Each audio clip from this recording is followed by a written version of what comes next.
પિતા પુત્ર પવિત્ર આત્માના પ્રભુનો મહિમા થાય.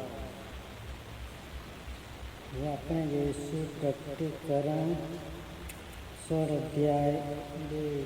ત્યારે પહેલા દૂતે જઈને પોતાનું પ્યાલું પૃથ્વી પર રેડી દીધું. એટલે જે માણસો પર શાપ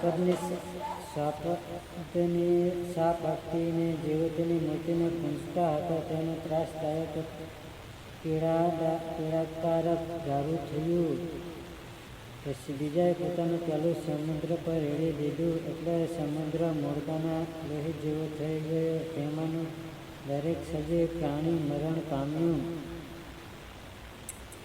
હાલેલુયા. એટલે જે માણસો મૂર્તિને પૂંજે છે અને તેની આરાધના કરે છે તેઓને ત્રાસદાયક પીડા થાય છે. પછી ત્રીજાએ પોતાનો પ્યાલો નદી ઉપર તથા પાણીના ઝરા ઉપર રેડી દીધું. એટલે તેઓ લોહી થઈ ગયા.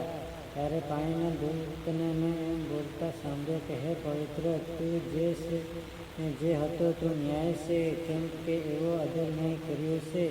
કારણ કે તેઓએ તારા સંતોનું તથા પ્રબોધકોનું લોહી વહેવડાવ્યું અને તે તેઓને લોહી પીવાનું આપ્યું છે.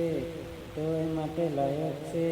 ત્યારે મેં વેદીને એમ કહેતા સાંભળી કે હા, હે સર્વશક્તિમાન પ્રભુ દેવ, તારા ન્યાય ચુકાદા સત્ય તથા યથાર્થ છે. પછી ચોથાએ પોતાનું પ્યાલું સૂરજ પર રેડી દીધું. એટલે તેને અગ્નિથી માણસોને બાળી નાખવાની શક્તિ આપવામાં આવી. માણસો મોટી આજથી દાઝ્યા અને તેથી જે દેવને આ અનર્થ પર અધિકાર છે તેની નામની તેઓએ નિંદા કરી, પણ તેઓ પસ્તાવો કર્યો નહીં, દેવને મહિમા આપ્યો નહીં. એનો મતલબ એ છે કે જ્યારે આપણે જાણીએ છીએ કે પોતે આગળ આપણે પાપી માણસ છીએ, માટે આપણે પાપનો પસ્તાવ હંમેશા કરવો જોઈએ.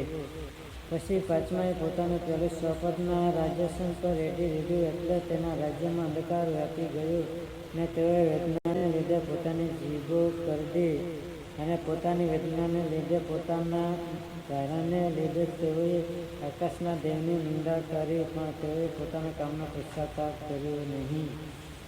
એનો મતલબ આપણે જે પાપ કર્યા છે તેનો હંમેશા રોજને બરોજ પસ્તાવો કરતા રહેવું જોઈએ. આપણને બાઇબલ એ શિખામણ આપે છે કે આપણે પાપનો પસ્તાવો હંમેશા કરીએ.